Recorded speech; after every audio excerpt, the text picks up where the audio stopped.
A couple definite things that we have found out with the reading of Joshua so far are number one, Joshua was a great warrior. And number two, when he listened and followed our God, things ended victoriously. We are going to read another 5 chapters that demonstrate this statement.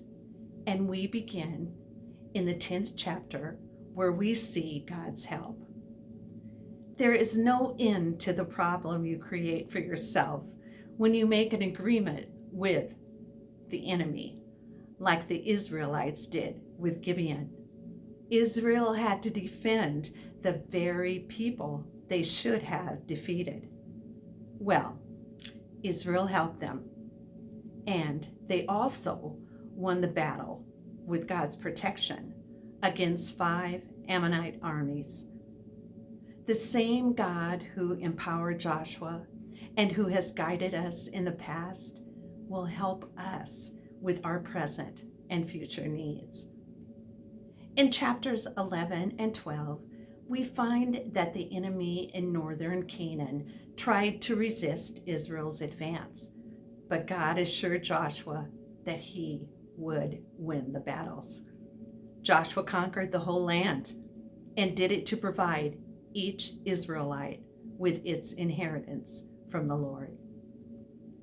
God helped him defeat 31 kings and claim their land and their wealth for the Lord and his people.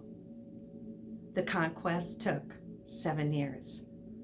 The list of all the kings that were defeated is found in the 12th chapter. We often expect quick changes in our lives and quick victories over sin. But our journey with God is a lifelong process, and the changes and victories may take time. God is always working for us.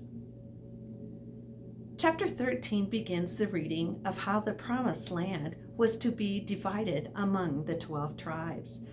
Joshua dismissed the army, for it was now each tribe's responsibility to clear out the remaining enemies from their own areas.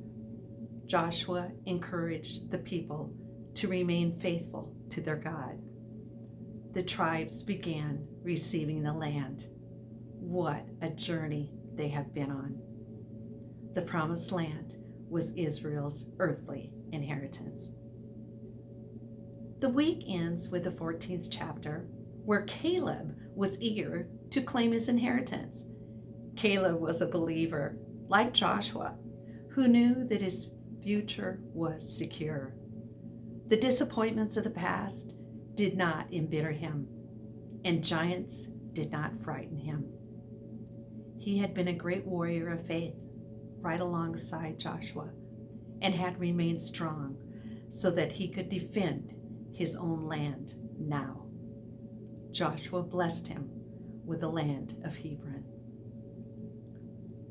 The book of Joshua is full of stories and history.